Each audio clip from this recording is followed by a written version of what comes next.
안녕하세요. 스미다입니다. 오늘은 대만 역사에 대해서 알아보겠습니다. 대만은 2만 년에서 3만 년 전부터 인간이 살았던 것으로 추정이 되고요. 구석기, 신석기 유물이 출토되고 있습니다. 대만의 원주민들은 중국의 한족이 아니라 남방의 폴리네시아, 즉 말레이시아 사람들이었습니다. 이 원주민들을 고산족이라 하는데요. 이들 부족들이 모여 1732년까지 존재한 대두 왕국을 세웠습니다. 1590년 포르투갈이 이 섬을 발견했을 때 울창한 숲을 보고 포르모사라 이름 지었고, 포르모사는 서구에서 대만을 일컫는 말이 되었는데요. 17세기 무렵 네덜란드인들은 지금의 타이난, 대만 남부, 스페인은 오늘날 타이베이, 대만 북부 지역에 진출하였고, 주변국으로 중개 무역에 유리한 위치에 있고, 사탕수수 대회를 할 수 있는 대만 점령을 두고 갈등을 벌이게 됩니다. 결국 네덜란드가 승리하게 되어 대만을 지배하게 됩니다. 한편 그 무렵 중국 대륙에서는 명나라가 망하고 청나라가 지배를 하는데요. 명나라 잔존 세력 중에 정성공은 대만을 지배하고 있던 네덜란드를 공격해 몰아내고 정씨 왕국을 세워 청나라에 계속 대항하지만 겨우 3대에 걸쳐 20년간 이어질 뿐이었습니다. 결국 청의 공격을 받고 1683년 정씨 왕국은 무너지고 맙니다. 이제 대만은 200년간의 청나라 지배가 시작되는데요. 이때부터 본격적으로 한족들이 이주를 하게 됩니다. 이 한족들은 주로 대만과 가까운 복건성 출신의 한족들이 많았고, 이 시기인 17세기에서 19세기 이주해온 한족들의 후손을 본성인이라고 부르고요. 오늘날 대만 인구의 80%를 차지합니다. 청나라는 명나라 잔존 세력이 지배한 대만을 좋게 보지 않았고 탄압과 차별을 하는데요.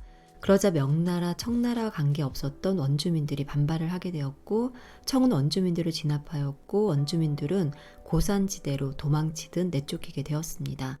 그래서 대만 원주민들을 고산족이라 불리게 되었고요. 이 고산족은 대부분 한족에 동화되었지만 현재에도 여전히 살아가고 있고요. 인구는 약 53만 명으로 타이완 전체의 2%에 불과합니다. 19세기 후반 청일전쟁에서 일본의 승리로 일본이 대만을 지배하게 되고 50년에 걸친 일본 식민지대가 시작됩니다. 일본의 대만 지배가 우리나라와 다른 것은 대만인들 입장에서는 그저 외부의 지배 세력이었던 서구 네덜란드 스페인에서 정씨 왕조, 다음이 청나라, 다음 일본 제국으로 바뀐 것에 불과했습니다. 반일 투쟁인 우서 사건과 티파니 사건이 있었지만 한족과 대만 원주민이라는 분리된 세력들에 의한 봉기였고, 대만인이라는 단결된 민족의식이나 공동체 의식은 부족했던 것으로 보여집니다. 일본의 식민지배가 지속되면서 대만 내 친일 세력들이 사회 엘리트층으로 성장하고, 이들이 1949년 대만 내 국민당 정권이 수립된 이후에도 대만 사회 내의 지도층으로 남으면서 오늘날 같은 대만의 친일 정서가 뿌리 내리게 되었다고 볼 수 있습니다. 또한 대만은 일본이 얻은 첫 식민지였기에 서구 열강들에게 보여줘야 했던 것도 있었고, 우리나라보다는 좀 더 유한 식민 지배를 했는데요. 그 한 예로 우리나라 창씨개명과 유사한 대만의 개성명은 허가제로 인구의 2%만 했고, 조선의 창씨개명은 신고제로 82%가 전환되었습니다. 대만 입장에서 일본 지배는 일제시대 전에 대만을 지배했던 청나라와 일제시대 후에 집권한 국민당의 탄압이 매우 강했기에 상대적으로 오늘날에도 일본의 식민지배 시기를 비교적 좋게 보는 대만인들이 많아지게 된 이유이기도 합니다. 1945년 태평양 전쟁에서 일본이 패전하게 되고 수많은 국민당 세력과 외성인들이 대만으로 찾아오면서 1945년 이전 대만에 와 있던 본성인들과 갈등이 발생을 했는데요. 이유는 이들 외성인과 국민당 세력은 대만으로 들어와 수많은 부정부패와 착취를 반복하게 됩니다. 이로 인해 대만 본성인들의 불만은 쌓여만 갔고, 국민당 세력에 대한 불만은 1947년 228 사건으로 폭발합니다. 이때 국민당의 장제스는 군대를 보내 대만인 2만여 명을 학살했습니다. 1949년 중국은 중국 재건을 둘러싸고 미국과 연합했던 국민당과 공산당 사이 벌어진 국내 전쟁인 국공내전에서 마오쩌둥의 중국 공산당이 승리하고 패배한 국민당의 장제스는 대만으로 철수합니다. 이후 40년간 국민당 독재 정권으로 대만을 지배하는데요. 이 기간 동안 대만에서는 중국 본토를 수복한다는 명분으로 계엄이 유지되고 언론과 정치의 자유는 제한당하게 됩니다.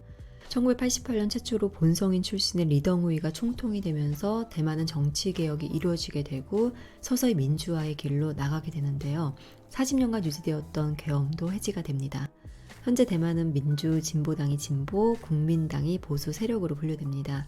외성인과 국민당 세력이 대만으로 들어올 때 북부 타이베이로 들어왔기 때문에 현재 대만 북부는 국민당 텃밭입니다. 또한 대만 남부 타이난은 오늘날 친민진당 지역으로 분류가 됩니다. 2000년에는 천수아벤이 총통으로 선출되면서 첫 번째 정권 교체가 되는데요. 진보 세력인 민진당의 첫 정권 창출이었습니다. 이로 인해 정치개혁과 대만의 정체성 찾기 노력이 가속화되었습니다. 그러나 천수이벤 총통의 가족 비리 사건이 발생하면서 이후 정권은 국민당의 마잉주가 가져가게 되고요. 국민당의 마잉주는 친중 행보를 가속화했는데요. 이는 민진당과 대만 본성인들의 반발을 가져오게 됩니다. 때마침 경제 위기가 닥치고 지지율이 급락하게 되어 2016년 총통 선거에서는 민진당의 차이 잉원이 당선이 되고 2020년 중임에 성공해 2023년까지는 본성인들의 민진당이 집권하고 있습니다. 우리나라 대통령 격인 대만 총통은 4년 중임제로 선거로 뽑히고 있고요. 현재 반중인 민진당이 정권을 잡으면서 중국의 견제를 심하게 받고 있습니다. 지금까지 대만 역사에 대해서 알아봤습니다. 감사합니다.